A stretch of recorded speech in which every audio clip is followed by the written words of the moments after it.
All right, we are live. What's up, everybody? Welcome back to our live show, Agent Outreach Live. My name is Ryan Zolin. I am super fortunate to have Landry here as my co host. We are on a mission here to show you guys basically why agent outreach is the best strategy out there. A lot of times in real estate investing, what you find on social media is everybody has the bias, right? My strategy is the best because of this. This is the best outcome because of that. You have all these different scenarios and hypotheticals, and what it is, it's bias. Let's just call it what it is. The reason that I think agent outreach is the best place to start is because it doesn't break the bank. I always try to start when we do this episode of just kind of breaking down my reasoning as to why we do this strategy, but then also too just being transparent. At the end of the day, what a lot of people don't talk about in real estate, especially in the investment side, is the difficulties of finding that first deal, the difficulties of scaling your business, the difficulties of what it takes to actually be a business owner, right? A lot of this stuff at the end of the day comes from repetition. It comes from time. And what, again, we don't talk about is that if it takes time, but you don't have time, where does that gap get filled? So the reason that most people don't have time, well, it's because it takes money to make money, right? That's what a lot of times we hear in business. I agree, but I don't. In this strategy, you really don't need money. In wholesale specific, there's a lot of different strategies. There's direct to seller. There is working on market MLS deals. There is agent outreach. There's JV deals. Now you start going into the next layer, which starts to become creative finance, fix and flip, buy and hold. Buy and hold breaks into a few, long-term versus short-term. Then we start talking private lending. Then we start talking development. Let's slow down. How do we understand wholesale? Wholesale is the best place to get started. Well, when we start talking about the time that it could take to get your first deal, possibly being 6 to 12 months, that's a very long time. That's half a year. That's a year long. Do you have that amount of reserves saved up to getting your first deal? Most people won't answer that truthfully and say, no, I don't. And what it comes down to is basically staying in business. We always hear that the number one rule of small business is to stay in business. Well, let's actually do that. So that's my bias. That's my first little spiel as to why agent outreach is the best place to get started. But our whole goal is really to make you guys aware as to how you could do this strategy too. You can do any strategy within wholesale remote for that matter. It's just a matter of if you understand that it could take a lot of money to go and actually do whatever strategy it is that you're trying to accomplish. So working on market deals, working with agents, it's going to take time regardless. But our goal is for you to understand that obviously you could do this too, and it doesn't actually break the bank to do this strategy. So get off my soapbox. Landry, how are you doing today? I know you I'm cracked great.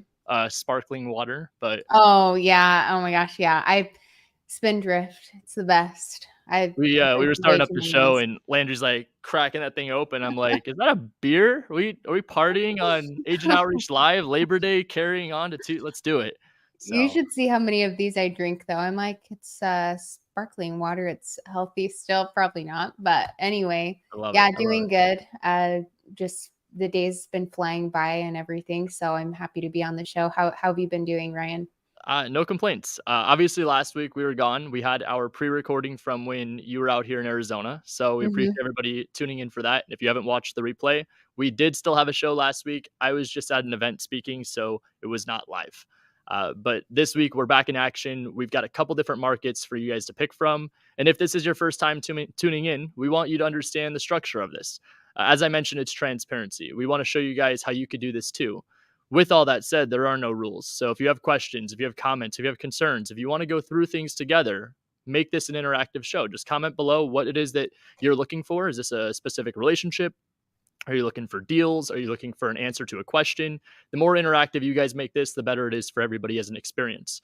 With that being said, and it is a live show, we don't have predetermined markets. We narrow it down based on the poll results that come from the batch service Slack, and then we also have our community Discord. So we take a vote every week where you guys go in and vote on markets you want to see me call. Obviously, the more challenging, the better, preferably markets that I've never even stepped foot in. The reason being is that if I could show you that I could step foot into a market and make some amazing relationships with agents prior to ever being there, why can't you do it if that is your local market? So let's make it interactive. Put in the comments. And if you guys don't mind, this is our first challenge. Let us know what market you're in. Comment below what your name is. Talk about what market you're in. Give us some background on who you are and what you're looking for. This is the power and the energy of manifestation, putting out in output what we're trying to bring in input. So if you're trying to tell people what it is you're looking for, now is the time to do so. Landry, I think we narrowed it down to 2 markets, was it? Yes, we narrowed it down, and it's in your guys' hands to decide which one. that Ryan's going to call off of today, Do it. either in Kansas City or Memphis. So up to you guys. Do a 1 for Kansas City and a 2 for Memphis in the chat. And that'll determine where you're calling today. I don't think you've done either of those, so this will be good. Yep, definitely. Yeah, we've got a good list going. So whatever ones you guys decide, that's the one I'm going to send over to Ryan to call some agents today. And again, let's get some comments going in the chat. What market are you in? Are you an agent? Are you an investor? Are you a lender? What exactly is it that you do? So let us know what market you guys want to see. Let us know what you do, what your market is, and let's have some fun today. Memphis is my market. So Memphis, please. All right, we got one going for Memphis. What else we got? Memphis or KC? I've actually never been to Kansas City. I've been to Memphis before, but not KC yet. I haven't been. I mean, I'm in Tennessee, but I haven't gone much of anywhere over here. Which because you're on like the far east, right? I'm like super northwest, kind of like up in the corner of Tennessee. So it's so big. There's so many areas I need to go to, like the Smoky Mountains. I really want to go to. So pretty over there. So one of these days, but I'm lame and boring and just do house projects on the weekends. So let's see. We got some comments popping in. It looks like let's do Memphis. Let's go rock and roll Memphis. I'm feeling Memphis. Perfect. Bring me to Tennessee. Let's do this. And in the meantime, too, while Landry's pulling the list, let's give some shout outs here. We got NRR Goddess says, I'm Nicole Rachel, marketing in Arizona, novice at wholesale. Awesome. Got a new wholesaler. We've got Learn Forever Spencer Perez out in Dallas, new to the game, but love the approach of agent outreach, making offers on the MLS. Beautiful agent in Austin. We got Dallas Fort Worth, agent investor. Let's JV, novate, close. Hell yeah. Awesome. What's up, guys? Let's rock and roll. We're going with Memphis. I've actually flown out of Memphis, so I feel like that's a little bit of an unfair advantage, and that's definitely a reason why this strategy is only going to work for me here today, not for you guys watching this virtually. Yeah, that definitely have a leg up there. Ryan, while I'm pulling this up for you and sending this over, it'd be great to give people a little bit of insight in your journey and how you got started in real estate. Because obviously, if anybody doesn't know that you are both an agent and investor, obviously they should know by this point. But if anybody's new, I think, love that. I think it would be great to have people kind of see what your journey was like, why for sure you think it's beneficial to do both if people can, and why you're going out there and telling agents they should also be investors. Yep, absolutely. So earlier we mentioned a little bit about like direct to seller marketing, and the craziest thing for me was that I first started as an agent. My first three and a half years, I was just a traditional agent helping people buy and sell homes, with the one like little sprinkle of randomness that I was doing a lot of commercial deals and business broker transactions. So I was doing a lot more than just what a traditional agent did. But the thing that I wanted to do at a young age was learn. I wanted to see all the different things that were out there, all the different strategies, and just be a sponge to information. So I did exactly that. And, I got burned out, to be completely honest. I talked about this a little bit today with our community of agents over at Real. I think that people need to have an exit plan. They need to have a longer vision rather than just getting that next paycheck. The 1, 3, 5, 10-year vision is super important. A lot of times I know it's hard to think, but it's really important to being able to justify what success is to you. Not beating yourself up or being too constructive, but in some reality, let's track our progress and see how to grow. So I was doing that as a traditional agent. I did okay. I got up to over 6 figures a year, but the problem was that I wasn't happy. I mean, I was sacrificing happiness for what was sacrificed in time, and I had to go and just do the hard work, which I think at the beginning, it was definitely worth the lessons. But going to the investment side, I saw a lot more opportunity. The problem that I had was when I went to the investment side, I felt like there was like this gap and I didn't understand it. Agents, the hardest part of their job is to find a client. So why is it that they spend thousands of dollars? Let's not even talk about time. Thousands of dollars a month to go find clients. This is billboards. This is bus signs. This is grocery carts. This is commercials. This is, let me go farm a neighborhood is what they call it.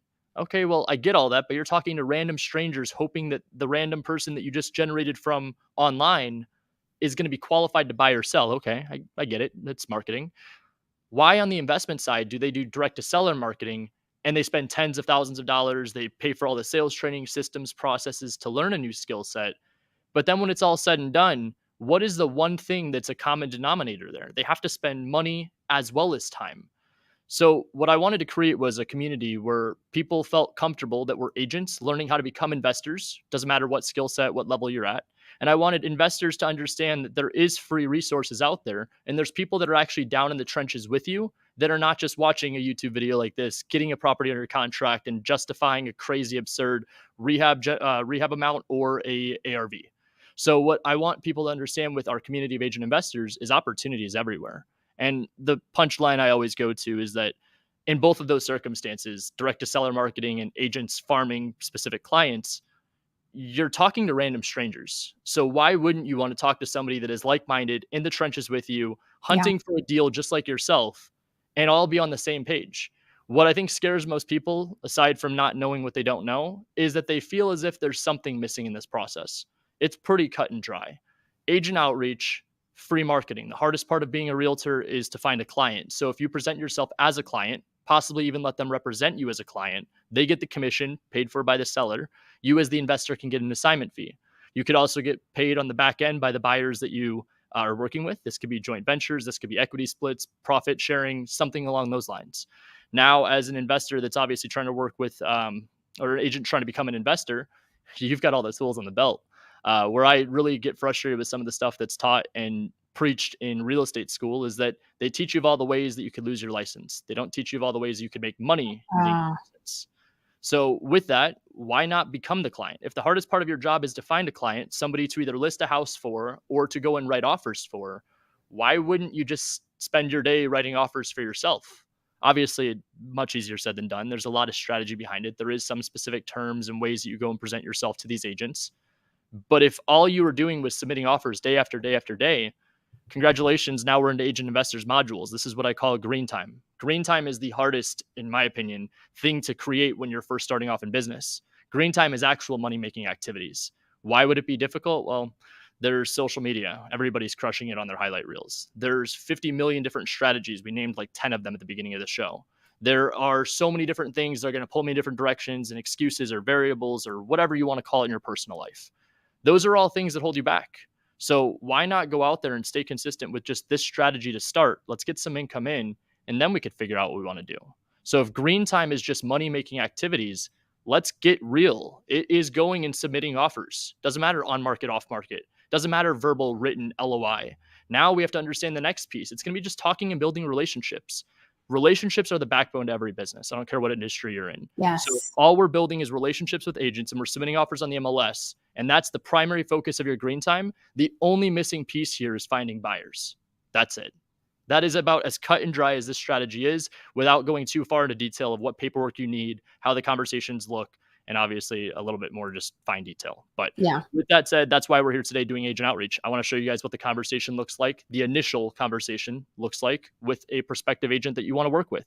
You can sound confused, you can sound seasoned. A lot of the strategy of what I want to do is just going in and allowing them to be what they are. They are the expert in the field.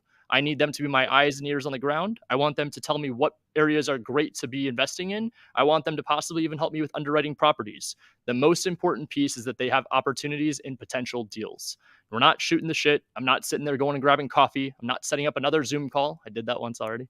We want to go out there and we want to sit down. We want to have an actual relationship with these people, whether it's on the phone or over text or email, whatever they prefer, and they're going to bring deals to the table. That's what we're looking for. How long would you say it takes to, for anybody wondering, especially with this first initial call that you're showing people how to do, to just jump into the conversation? Because of course it's always going to get overcomplicated. There's always going to be analysis paralysis, as we always talk about.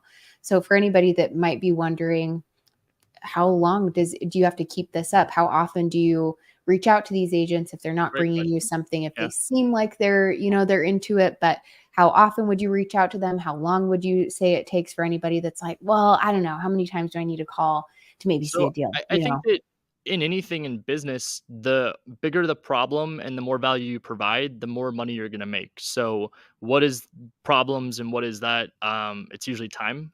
So with that, agent outreach is something that I've gone as far to the extent of calling people freaking 8, 9, 10, 11 months of follow-up with nothing on the horizon. You have to categorize it at a certain point to what makes sense for you for follow-up. That's the stuff I go a little bit more in detail inside agent investors, but we categorize them in tiers, kind of ranging from, I know you are alive and a realtor, really high expectations to I've done multiple deals with you. So Yeah. if you can kind of get the range as to what follow-up process is going to be for you, that's where this is a beautiful craft. There's a million different ways to go and skin the cat here. What I would rather see you do is find your own variation. So the perspective is knowing it could take a little bit of time with agent outreach. It's a little bit of a slower burn. But if they're Yeah. bringing you off market potential and they're working on your behalf every single day, And it's free. it's usually it's worth it. It's worth it. I Yeah. mean, with that, the last example I have was that we went. It took 11 months of doing a deal or getting a deal with this agent. The 11th month, I was pretty close to walking away. I'm not gonna lie. They brought a deal that we made over 6 figures on. So if you broke down the amount of hours we put That's into it, you put in the amount of follow up, once a month, whatever. It really actually paid us over like $2,500 an hour. It was insane. And now you start that's breaking down net. on Oh, those bigger deals. I mean, it starts getting at a zero, $25,000 per hour. That's only if we put 4 hours of work in. It was a little bit of a headache deal and we had to solve some problems. But that was 11 months, 11 months of follow up with nothing on the horizon of just being a good resource and a friend to this realtor. And in return, I didn't have high expectations, just admitted I was about to walk away from the relationship. But look what came back to be. With that, I mean, there's millions of realtors. There is so many realtors consistently jumping into this industry that you don't have to worry about what amount of realtors you need to have in your database. The perspective you want to have of a long-term vision is 20 to 30 realtors in your database is going to pay you a lot of money every year. When I mentioned how we categorize them in the tiers, the last one being multiple deals, imagine if you had 30 agents bringing you 2 deals a oh, year. yeah. That's 60 transactions. 60. I mean, most realtors don't do 10 deals in a year. So when we start talking 6xing that, that's pretty impressive. And now you start doing the math off of basic numbers. Let's say it's a $10,000 assignment. If your average is a $10,000 assignment, it's 60 deals. Welcome to a very high tax bracket. Okay. We're going to have some more fun conversations of talking about how to offset our taxes rather than how do I scale my business. Yeah.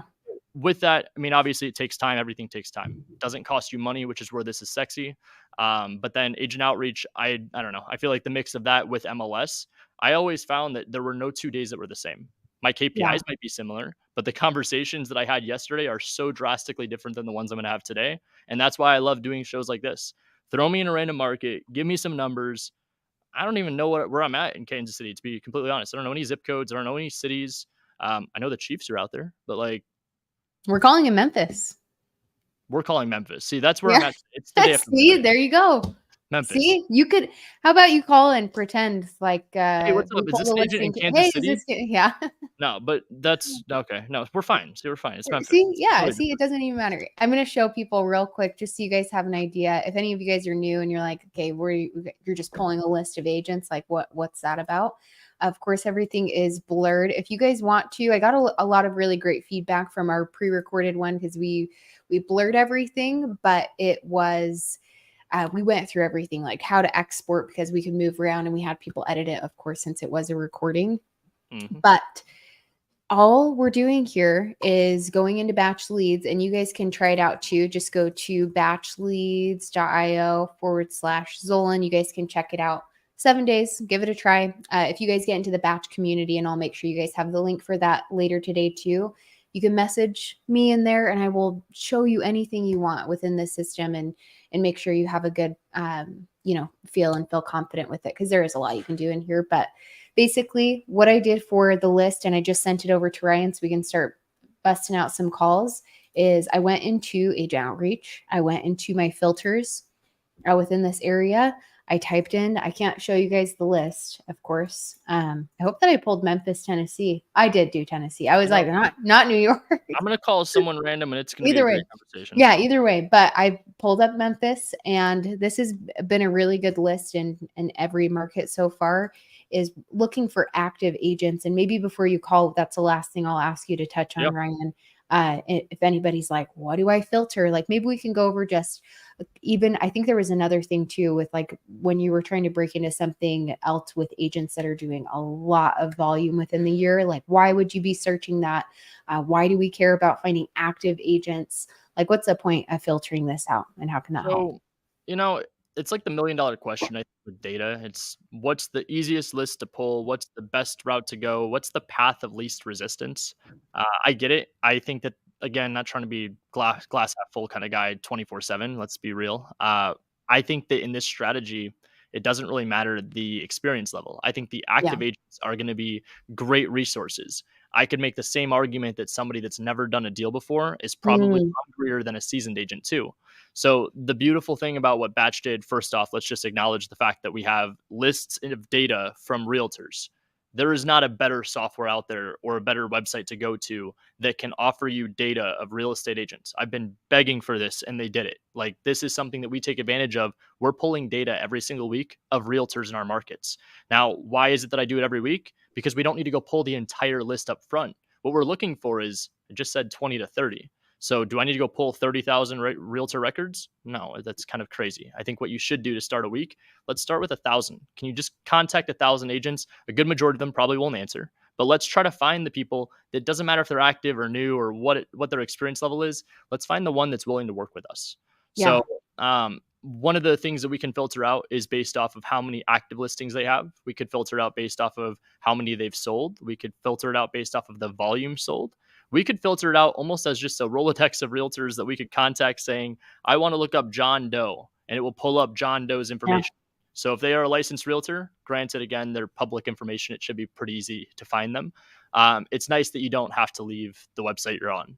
So with that said, Batch is what we use. Batch is one of the best resources out there for agent outreach data. And I think that the most important is just finding the one that's willing to work with you. Do you want to work with every realtor? Probably not.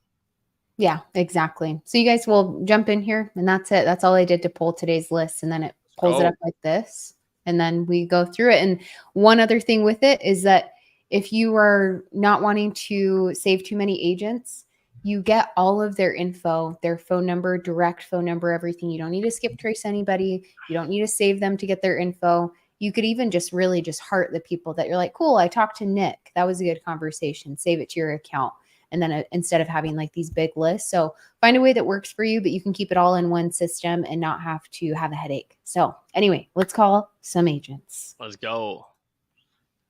It's Memphis, guys. It's Memphis. And I'm making notes for Ryan as we're, you know where you are now. And then you guys can make notes in here too. So I'm going to have your back, Ryan. It's because it's 2:00 Arizona time. Usually at 1:00 on Tuesdays, I'm just A game. But when we're delayed a little bit.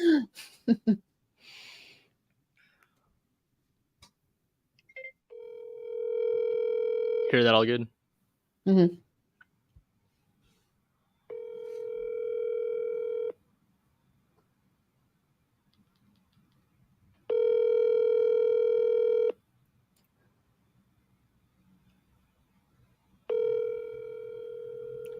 There's money to make today, Stephanie. I don't care if it's dinner time. Keller Williams is shooting. Hi, I was looking for Miles. I'm not sure if I got the wrong number. You said this was Keller Williams? This is the office number. Would you like a cell? Honestly, if it's easier for you, I think I was just given the brokerage number by someone that was just trying to refer me to a realtor. Would you be able to transfer me to somebody that's possibly in office right now? Okay, is it Mississippi or Tennessee? Tennessee. And you're wanting to buy or sell? I'm looking to buy. I'm trying to find an agent out there. Okay, let me see who I've got in the office. Hold on a second. Cool. I love doing that. Like, that's like my favorite thing. If they're there at 5:30, sorry, Miles. You're lost, bro.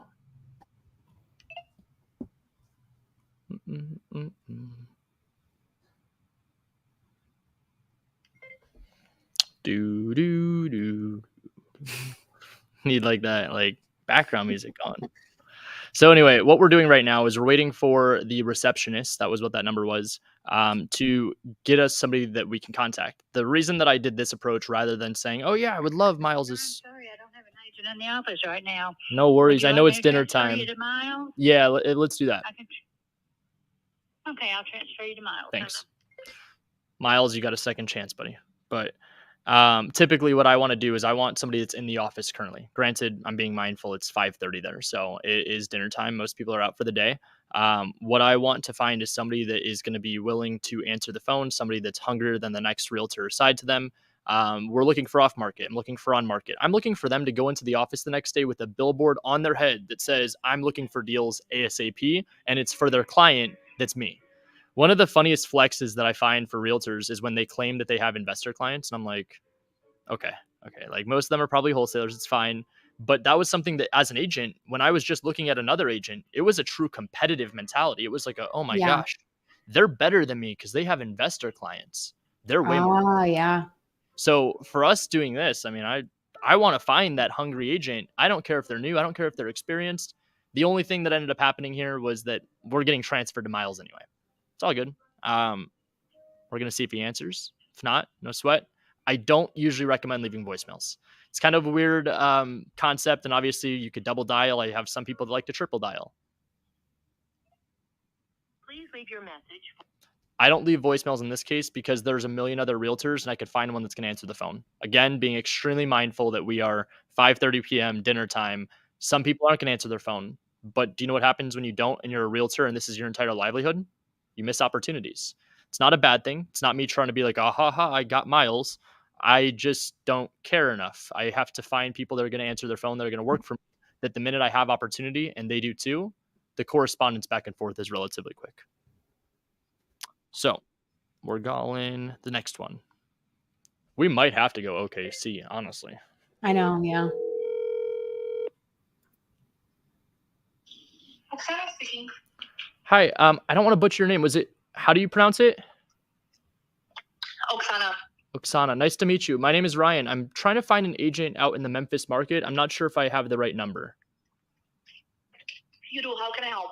Awesome. I'm trying to buy a property. I'm sure you get a lot of these calls from investors, but I'm based in Arizona. I'm transferring a part of my business out into another market, Memphis being one of them. And we've got all the pieces in place, got contractors, got our hard money lender, got everything that we need. The only thing missing is a realtor. So we're trying to find somebody that could help us with acquiring some properties. Sure, I can help. Do you have any kind of referral-based program, or how does it work? Yeah, so we are licensed in Arizona, but what we typically want to do in like our markets that we're buying in virtually is just having that realtor we work with represent us. So that way you can get the commission on it. And then if it's possible, we do have other partners and stuff that we work with, but we can usually put a pretty good word in for you guys listing it on the back end as well. Okay, sounds good. Cool. So to be completely honest, the reason I'm trying to find a realtor is because I don't really know the market all that well. So I'm very aware that obviously everything out there right now in the country is pretty competitive, but what we're looking for is just something that we can make some money on. We have some rentals, so I'm not opposed to buying something and keeping it, but more often than not, we want to fix and flip, just turn and burn, quick, get into the property, renovate it, and then turn around and sell it. Okay, that sounds good. And can you give me a little bit more details as far as the criteria? Yeah, absolutely. So I'm not really too comfortable in the space of like burned properties, like fire damage, nothing tear down or full gut, but typically cosmetic. So anything like Okay. carpet, paints, redoing some cabinets, redoing some crown molding if needed, like anything along those lines, that's typically our comfort level because we can work a little bit faster. What about electrical and plumbing? If the utilities haven't been on for sure. over a year, So you'll need to pull permits and all that. I'm not opposed to that. I think that's where I would really want to lean into your expertise. Like if you were to come to me and say, Ryan, I think this is a really good opportunity, I will trust your instinct on that because you know the market better than I do. As long as the numbers make sense is I feel like the right answer to say. So as long as they make sense and we could, Yes, of course. then we're good. What is the profit margin as far as net? Are you looking at? So like I guess a good like rule of thumb for us is typically like 10% of like whatever we could sell it at. So if it's worth 400,000, like typically around 40K, nothing less than like 25-ish is kind of our minimum. So like 25,000 minimum profit, but more often than not 10% of whatever I could sell it at. Got it. All right. Let me give you my email address. Cool.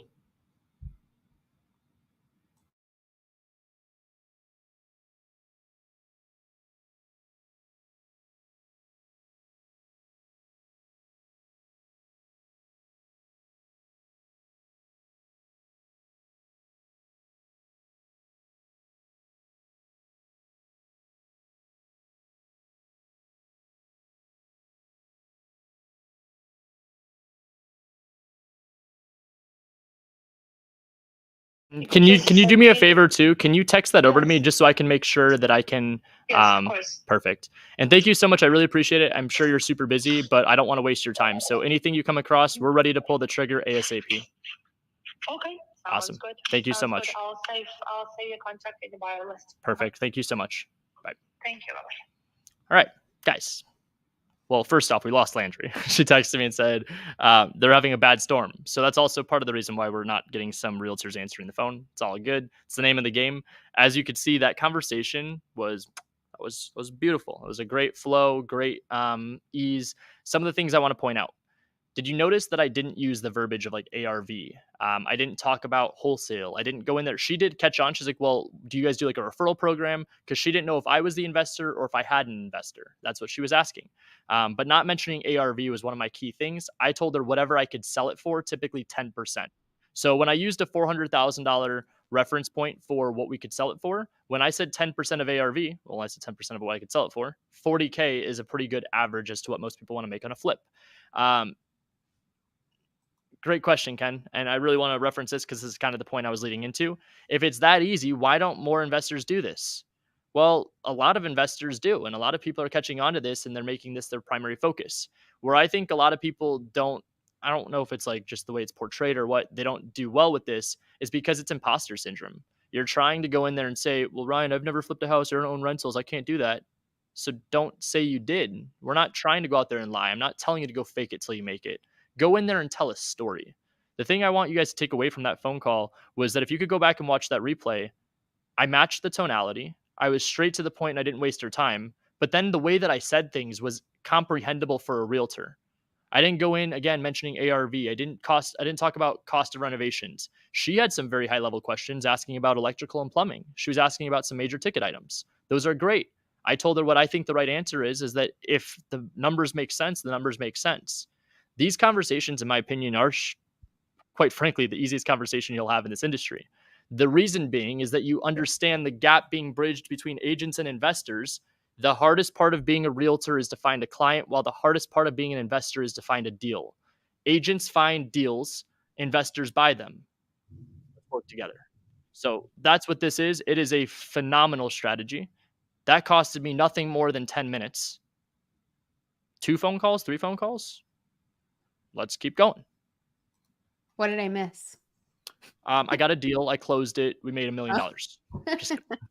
No, we had a good conversation. Oksana was her name. She started spitting out email and I was like, whoa. And so she's texting it over, but phenomenal conversation. She asked me about like what extent we're looking for, about what location. I said I want to lean into her and her expertise. Told her a little bit about what our background is and how we're exploring different markets. And the main thing we need is another realtor. The other part that I mentioned too that I think was an attractive piece, which I don't always recommend this, but I said like, look, we have other partners we work with, but sometimes we need somebody to list it for us on the back end. Do you want to do that? What realtor is going to look you in the eyes or over the phone say, nah, I'm good. The reason they prefer listings is because they get the nice little sign out front. They get their sign going back and forth in the wind in this beautiful storm. And it's like, that's mine. It's my listing right there. And then it's like this whole big ego thing in the realtor world. It's like, I've got 17 listings right now. What do you have? So with that said, I just speak their lingo. I'm going to slow it down and make it easily consumable for them.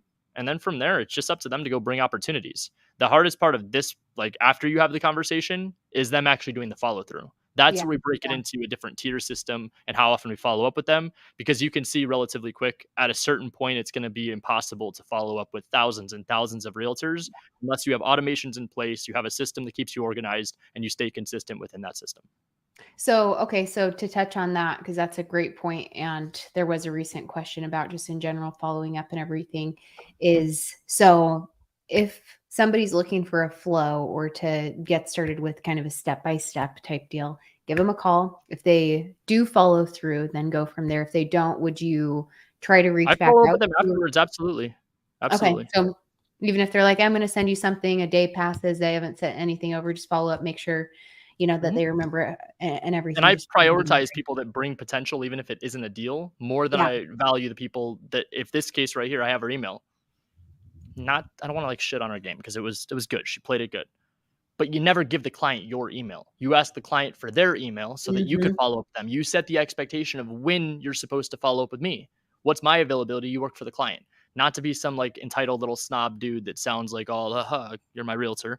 But like, I'm just trying to be like transparent with you guys. What I want her to do a little bit better is just close. And what we're trying to do a little bit better is efficiency. I'm not trying to waste my time talking to a million realtors and showing everybody that, this is all fine and dandy. I want to show you guys results. My favorite thing is like when we get inside of our Discord, everyone's like, how's the week? And I'm like, we got this check, we got this check, we got this check. That's fun. That's the fun stuff of talking about we're actually performing and doing what we say rather than just sitting around, smiling and waving. So. Okay, great. Well, let's hope we get another good conversation. We will. And you're going to catch this one. It's going to be good. We had a great question here too. Where can I find a mentor? You're in the right place. I mean, you're here. What I would recommend, again, I'm probably the weird guy here. Don't buy anything. Find a free resource. Find a way to dip your toes in. A lot of entrepreneurs and things you'll hear is jump 2 feet in, don't have a parachute, no backup plan. Yeah, I mean, I think that's inspirational. But reality, I mean, we need to be able to see if it's what you like. Let's not go break the bank to see if it's what you like.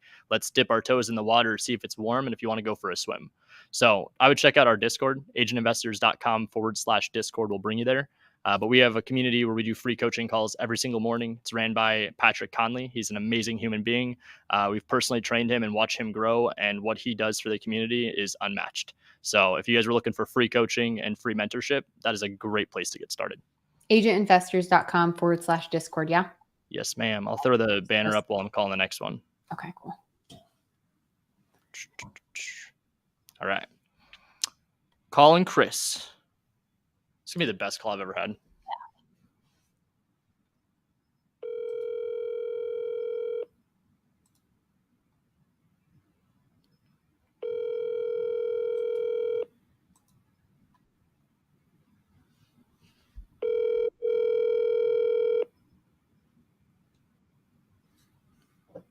All right. This next one is going to be the best call I've ever had. See, that's the right attitude every call.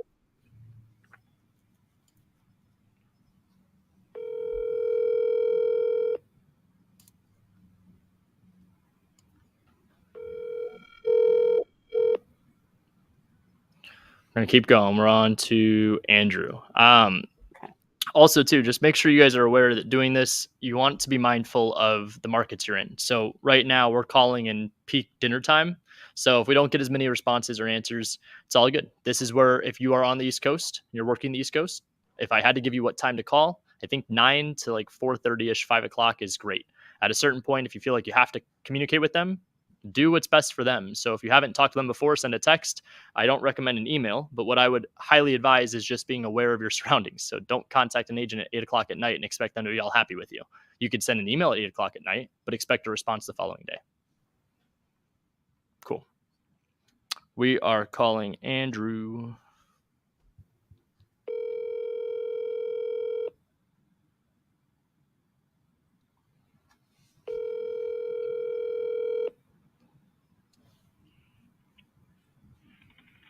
Reached the voicemail of Andrew Akins. Andrew. Dang. Calling Jonathan. I feel good about this one. Again, we just got the list from Batch. Landry exported it. Unfortunately, to follow YouTube's guidelines, we cannot give you guys the information publicly. YouTube will slap us on the wrist and take down our video. So if you guys are looking for a little bit more like behind the scenes, stay tuned. We are going to have some upcoming webinars where we will be able to show you guys the full in and out of Batch and the software. And then obviously too, if you guys are in our Discord, if you have questions, I'm more than happy to hop in there and show you guys what we do to export lists. Who am I calling? I think Elizabeth, unless you've already called Jonathan. Hello? Hi, is this Elizabeth? Yes, it is. Hey, Elizabeth. My name is Ryan. I'm trying to find an agent in Memphis. I don't know if I have the right number. Yeah, I'm an agent in Memphis. Okay. Cool. So the reason I'm trying to find an agent is that I'm trying to purchase a property. I'm not sure if you get a lot of calls and texts from investors trying to be. I do. Okay. Yeah. I'm trying to be a little bit different. We are based in Arizona, but we're expanding out into the Memphis market. The only thing that I'm missing right now is a realtor. So we have contractors set up. We have a few other buyers we're working with too. We don't have an agent that could kind of help me get more familiar with the area and then with finding opportunities. So I'm not sure if that's something you could help us out with. Yeah, I cannot. I'm sorry. It's not the way I work. Gotcha. Thank you for calling me, though. If you don't mind me asking, do you have somebody that you would refer us to, or what is it that you do specifically? No, I do not. Okay. I don't. Yeah, I just. Yeah. Do you- No, I normally bring buyers and sellers together, but normally local people, not Local. like that. Gotcha. Okay. What would be the reasoning for us not being local? That I don't know if this, I get so many phone calls and most of them are just not, no, they're just spam. So I don't know you. I don't know your company. I don't know anything about you. I wouldn't Sure. not. Okay. Yeah. Well, no worries. I appreciate that information. I think most this was gonna educate her. It's gonna freaking bring it full circle. We lost it. It's fine. We don't want to work with Elizabeth anyway. It's good for people to see that though as well, because you're always having such awesome conversations. It's good to be hung up on. And it sounds crazy because people are like, oh my gosh, like realtors are so easy. Yeah, it is, but it isn't. It's easy to have a good conversation with a realtor. Every now and then you find a bad apple. And what I was going to say at the end there, which it's probably better that she hung up, was that in this business, when you are a real estate agent, I wasn't aware that you knew everybody in the world that you work with. Like, there's no such thing as a client that you've never met before that you qualify out as a realtor. Most realtors, you get a buyer broker agreement signed that commits them to working with you. You can make sure they have a proof of funds so they're qualified. You could ask to see any past deals to verify that they're not spam. Yeah. But to just hang up on somebody, you know what? I'm lucky that I don't take that personally. But if you're in a position where this is new and that's your first call, you could see where you might take it as like a quick little like slap across the face. It's all good. Don't make it personal. Yeah. Elizabeth, it's nothing against her. We wish the best for her. She can't handle this, guys. That's what this is. She can't handle all the deals that we were going to do together. So we have to call Mikkel. Is this Mikkel? I think this is Mikkel. Yeah. We're going to go for it.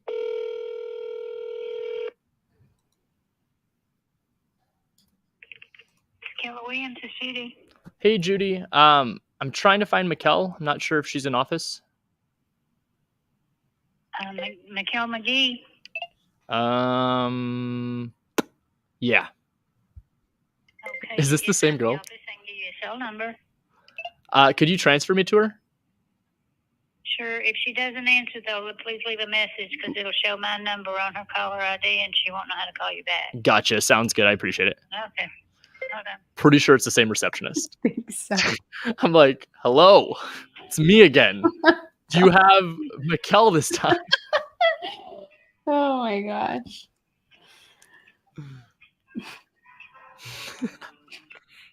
You should have done a different voice. Yeah. Hello? Oh my goodness. Oh my gosh, why are people not answering? Stop eating dinner. Kidding. I just hung It's the up. last Keller Williams on the list for a while, so. Good.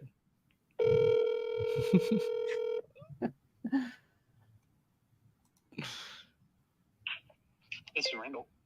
Hey, Randall. My name is Ryan. I'm trying to find an agent out in Memphis. I don't know if I got the right number or not. Yeah, well, I'm an agent that's here. I mainly do investment. Well, that's pretty much all I do. I'm assuming you're looking for investment stuff. Dude, this is the best call so far. Yeah. That's exactly what I'm looking for. I just tried calling an agent over at Keller Williams and they hung up on me. Said that they didn't want to work with me because they didn't know me. So. Oh, that's unusual. No, I don't know hardly any of my clients. I've only met a handful. They're almost all out of state. So nothing new to me. Yeah, awesome. Well, I'll just keep it like short and sweet. I'm sure your time's valuable. I am an investor. I'm based in Arizona. I'm sure you could tell from my cell number, but we've expanded recently into some other markets. So Memphis is one of them. I've got all of the pieces on the table that I need: a hard money lender, a contractor. We even have a couple other people we're working with on like JVs with stuff. But the only piece I'm missing is a realtor. So with not being local, I kind of need some help with like eyes and ears on the ground and some opportunities. But then from there, I'm the easiest person to work with, I hope. Okay. So I hear JV, and I assume are you a wholesaler, or are you looking to purchase things for yourself? So Yes, that's the short answer. I have rentals, I have a whole portfolio of properties that I could send you based on what we've done in Arizona and in Florida. But what we're trying to do in Memphis is kind of a mix. I'm looking to buy and hold some properties as rentals as long as the cap rate makes sense. And then with fix and flip, we really just want to turn and burn. Not really looking to do anything like full on gut job or fire burn properties. I don't mind if it's a little bit of a bigger remodel, but our comfort level is just get in, get out. So carpet, paint, cabinets, anything really cosmetic. Sure. Yeah, I don't send out any. At least if I know if there's Randall is my freaking guy. It's a gut, a flood, a burnout, something like that. I usually don't send it out to anybody because most people aren't even prepared for that. They think they might be, and then they get into one. And I've done it before where exactly, and I've jumped into a couple big ones too. And what I found is that the juice is sometimes worth the squeeze, but I don't like my odds in this current market. So if I can be in and out of the property 45 days or less, that's kind of our goal at this point. Yeah, with the rehab costs where they are now. Yeah, for sure. And also just to circle back really fast too, the wholesale side, I don't know. I feel like it's got a bad rep, and I understand why. But we do and we don't. I'm always very transparent. So if I were to ever go in with my intention to be a wholesale, I would just try to make my offer a little bit nicer by giving non-refundable earnest money, and I could like fully commit to the deal that you would feel comfortable with working with us. But I would also tell you that we had somebody lined up that would make sense for a wholesale fee. The way that I just try to do business is to be transparent. I don't think that the jumping around the conversation or trying to hide things is the way of doing business. Sure, and I'll just tell you, on my listings, I advise every single one of my clients to never take a wholesale offer. For sure. Because it directly it contradicts my fiduciary job to them. That's fair. If the wholesaler is interested, that inherently means they're not getting as much as they could for the property, just sure. by design. Sure. And I get that. I think that if they were to accept the number that makes sense, the thing that we'd want to do always just to make sure, and given like what I just said, it would be to make sure that they feel comfortable knowing that whatever price that we agreed on was a number that I'm committed to regardless. So not having a wholesaler or another wholesaler, I should say, or my buyer lined up, I would be going into that deal to take it down myself. And then from there, we would just figure out what the best exit strategy would be. So, okay, sure. I mean, I don't have any issue with what I'm hearing from you. The only problem is, I don't really like helping wholesalers buy properties that are on MLS or something like that. Sure. It's really tough. Market stuff. I can't really do an assignment fee on those, just because there's a gray area in Tennessee right now with agency regarding those. So if you want to purchase a property for yourself, either from the off market or the MLS, I can help you there. Okay. I'm not really no difference if you wholesale. wholesale. Throw a bunch of offers in on MLS properties that are going to be wholesale offers. Yep. I can, but I'm going to get in trouble for that at some point. Sure. That's why I don't like doing it. No, and that makes sense. I've been there before. Property. Yep. And Tennessee just had a bunch of law changes fairly recently. Okay. That change sort of how that looks. I don't want to be in the middle of it. Sure. That makes sense to me. And I appreciate the transparency. At the end of the day, what we'll do is we could just work together on off-market stuff that we plan on purchasing ourselves. And then anything on market, if you come across an opportunity, I think at that point it would make sense just to send it over and get our opinion on it. If you need us to sign like any like documentation or anything that employs us working together, we have no issue with that, as long as it's just for like the deals that obviously we work on together. That's all we do. We have we have an exclusive buyer rep, and that confers agency, but we always make them, there'll be a line in the special stipulation stating that it's just for that particular address. Yep. Purchased by you and affiliates, companies, whatever the case may be that you own wholly or in part, whatever. It's a bunch of realtor lingo. I get it. Okay, cool. Well, I mean, not to like put like super pressure on it at the start, but like just kind of like spitballing and getting your feedback here. Do you think it's realistic to purchase a property in the next like 30 days? It could be. I mean, it depends on you, right? Sure. The properties are out there, but are you willing to come with the numbers that the sellers are willing to accept right now? Sure. Right now, we're just seeing sellers are still sort of in denial with the market shift. Yep. A lot of them aren't really willing to lower prices, probably as much as they should. Comps are dropping sort of in most areas, not by a lot. They're not like in free fall like some people probably think they would be, but sure, we're seeing probably 10 to 20% decreases in some areas, investor areas. Yep. So I think it's definitely possible. A lot of it depends on you. Yeah, for sure. And the way that we kind of run our numbers, I mean, I'm super transparent. Hopefully you've picked up on that so far.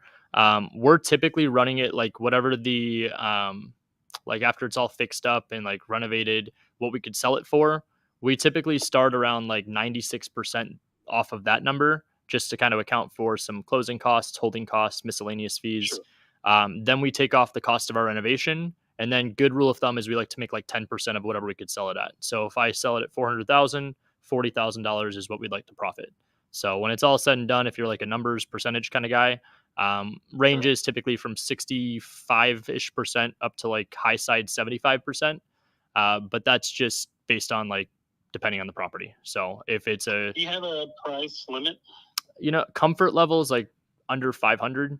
But Okay. what I always kind of jokingly say is that if you found an opportunity that was like worth $1 million and it was a good enough deal and it was like 6 figures, just to go drastic numbers, I will rob a bank to go and find whatever money we need to be able to go and purchase this property to make it work. So that's what I just got one, and I just got one of them email randomly earlier today, and they want 700 for it, but the ARV probably is around $1 million. Well, I mean, okay, so I can find a bank. You'll probably need to do about 150 to 200. Yeah, I'll go find a bank, dude. I mean, if you want to send that one over, we can take a look at it, run some numbers, and even so, I think it'd be a good test run just to kind of show you what our buy price would be on it, and if it makes sense, then we can kind of go from there. And also, too, again, being transparent. If anything doesn't make sense in our formula, or if there was any challenge to what we could sell it for, that's kind of where I want to rely on you as the real estate professional locally that can kind of give me some feedback. Sure. Now, this one, I was just joking about it. I mean, I'll shoot it over if they'll, if I get the dress off of it. For sure. For whatever reason, this dummy wholesaler sent that in the dress. Yeah. But no, I do get a lot of off-market stuff in. A lot of it's in areas that I don't usually recommend people purchase in, whether that's for long-term or flips, just because either long-term, you're going to have a lot of trouble with the tenant turnover, short-term. I'm going to try to get this guy to be on board with wholesaling. Electrical and HVAC and all sorts of stuff. Not as common as it used to be, but it still does happen. A couple zip codes, 3106, 3126 are going to be the primary suspect. So you probably won't see anything from me regarding those zip codes. And if you're ever looking for yourself, I would just steer clear. Okay. Somebody tries to sell you something in one, I would definitely look sideways at that person. Sure. Because they just want their money. For sure. Do you have other investors that you... nearly impossible for people to make money. Gotcha. Do you have other investors that you work with, like other cash buyers and stuff like that? Sure. Yeah, I'm fairly. I mean, we're busy. I mean, I've done probably about 450 deals in just the last 5 years or so. But beautiful. I have a fairly small client pool. The reason I ask is because side skirt me or something like that, I cut them off. So. Absolutely. No, that makes sense. Makes sense to me. The reason I ask that exactly what they want, and then they just ghost, then I'm done with them. So yeah, sure. I'm pretty boutique, I guess you could say. Okay. So the reason I asked that is that we are getting a lot of those properties sent to us by wholesalers too. That's why I'm trying to take a little bit of a different approach by calling agents. I think at the wholesale world, a lot of the numbers don't work most of the time, but I also know that some of the deals don't work just because it doesn't work for me. So I'm not sure if you'd be open to it. I know kind of what you mentioned a little bit on background and opinion on wholesale, but there's always the play too, just trying to provide more value here, that if I found something that was off market that I think could work, it's just a little tight for me, maybe we could send that over to some of your clients as well, and that could be an option. Possibly. Again, I just don't know how I'm getting paid. For sure. What I would do, we could joint venture that together. I mean, we could always just do like a wholesale fee, and I don't even mind if you take a majority of it. That's what I was saying. It's difficult for Tennessee agents, if you're licensed, to receive an assignment fee. Is that like a new like House bill, or is that like requirements with the Department of Real Estate? What does that kind of look like? I don't know. They brought it up in the course Sure. I had to take this year.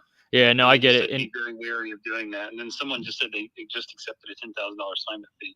Yep. And the agent that asked, funny enough, the instructor was her broker. He's like, "We're going to have to talk after this," because I did not know that. Gotcha.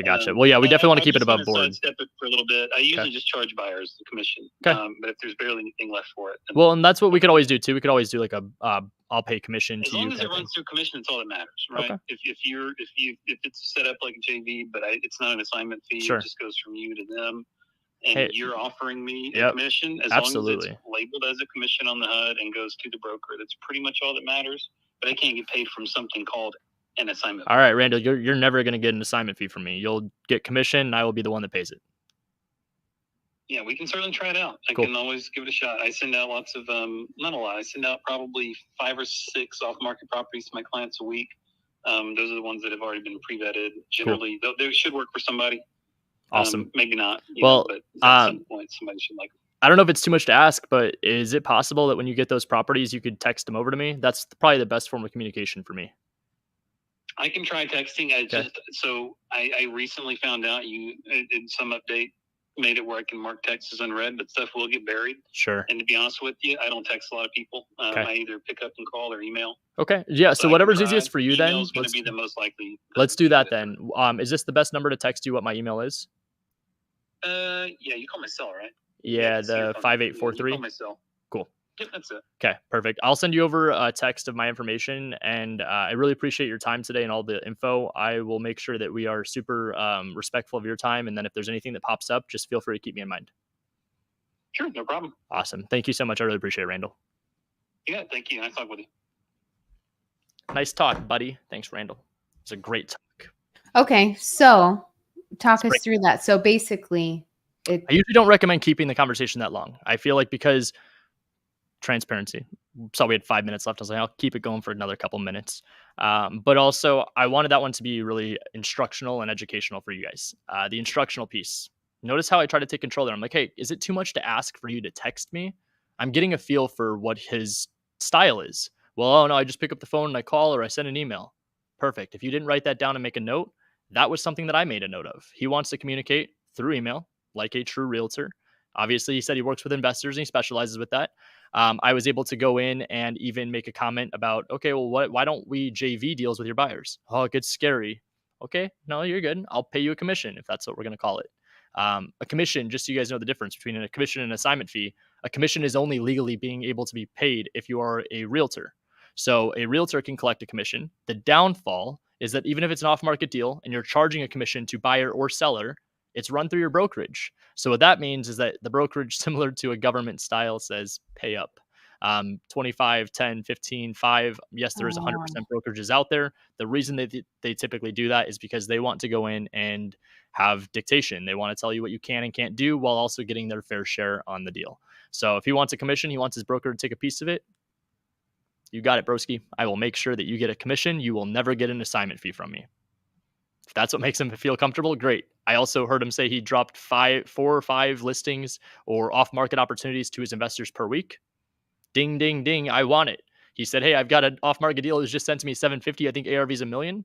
I'll find that bank, bro. I'll rob it. We will go out there and we will find a bank that is going to give me money that I will go and buy that property if it is truly that much spread. That was I thought that was so valuable because when he's like, you know what, I always tell my sellers not to accept a wholesale offer and for you to continue to keep the conversation going instead of just being like, oh, okay, no worries, you know, have a good rest of your day. But I think that if you guys are getting value out of this, just in general, I certainly love hopping on every single Tuesday to go through, and I always pick up a ton of amazing information from you, Ryan. But hit the like button, guys, if you guys get value out of this, and let Ryan know if you ever have questions or just hopefully for future shows, and share with us your guys' experience with giving this a try. I thought that was awesome. So just appreciate that. Yeah, we have a good time with these calls, and it's to show you guys that they're not all big, bad, scary wolves. You know, I mean, a lot of them are teddy bears. A lot of them are scared. You want to talk about some real stuff again to end the show? The market is tough. Where the writing on the wall is currently is not promising for being a realtor or an investor. If you are a one-trick pony, if you are just a real estate agent. Doesn't matter if you're working with buyers or sellers. If you're just a real estate agent, if you're just a commercial real estate agent, if you're just a fix and flipper, if you're just a lender, if you're just an investor, times are going to get tough. You got to think outside the box. You have to be willing to do what is in the best interest of the people you are serving. Where I really respect Randall and I appreciate what he says, the fiduciary line gets blurred if you don't know how to play the game. And the game is not unethical. The game is actually what's in the best interest of the person you are serving. The fiduciary is to his seller. But if the seller accepts a price that they deem fair and it's a deal price that makes sense for us as an investor, congratulations, Randall. You just got paid a full dual agency commission representing both sides for doing the easiest deal you'll ever do in your life. Reminder, traditional real estate agents are used to 30-day close, contingencies, inspections. I hope my client doesn't buy a car in the middle of the transaction. They've all these things stacked against them to where the investor comes in cash as is. I don't like saying quick close, but whatever close date the seller's comfortable with. not being 6+ months, we can justify it. We can make this make sense for both parties. So if the only thing that's going to hold him up is that he doesn't want an assignment fee, it's not the verbiage that I'm talking about. It's that I'm going to get invoiced a commission at title. So I bring a check to the closing table for whatever his commission is. What people forget and don't realize is commission's not a set price unless it's a listing. So a listing is where they sign a contract between the seller and the listing agent, determining what the total amount of commission is that's typically split down the middle. So if I'm going to go and get an off-market deal sent to me, whether it's from a wholesaler, from another agent, and I bring it to Randall, how do I structure that? Randall, look, I can't pay you 3% on this deal. It's a $300,000 house. 3% is $9,000. Granted, minus his brokerage fees and whatnot, he'll walk away with probably $7,500. But why would I want to go and pay $9,000 if my average assignment fee is $10,000? Do I want to make $1,000 and give him $9,000? No, the conversation is, hey, Randall, I know we talked about joint venture. I'm going to pay you a commission, not an assignment fee. Title's going to invoice me, and I'm just trying to figure out what's fair. In this case, do you think that we could do 1.5% as a commission, and I'll make sure that I got you on the next one? So now in this case, 3% or 1% of a $300,000 house, it's not $9,000, which what it would be if it was 3%. It's going to be $3,000. So if it's a $10,000 assignment, you make 7, he makes 3. That's not a bad payday. So that's how you structure stuff like this. That's our whole goal for you guys to understand. I see Abraham's comment. Let's make sure we get that addressed. There we go. If you guys are looking for the site to where you could do this too, make sure to check out Batch. This is a free trial. You can go and get 7 days for free where you could see if this is what you want to do. We go through this inside my Discord. We go through this inside Agent Investors, but Batch is the software that we literally use to export agent information. I do these calls live every week with you guys. Well, we get it from Batch. Landry's not just here because she likes hanging out with us. She's here because she obviously works and represents Batch, and we love Batch. Agent Investors and Batch are a great relationship. So we want to make sure you guys are trying it out too. See if it is a good fit for you. But this is exactly what I'm using every single week to go out there and find this agent information. Love it. And if Cool. you guys want to get into the community too and learn how to use this, and check out last week's where it was the pre-recorded. If you guys want to see the stuff, it's still blurred, but it's edited. So you can actually kind of see the flow a little bit better because we can't really do that on here. But hopefully you guys are getting value out of this. I definitely enjoy every week. So I love it. Love it. We appreciate you guys. I will see you guys next week. If you have any questions, or if you're looking for free coaching, make sure to check out our Discord. We'll see you guys next week. Peace out.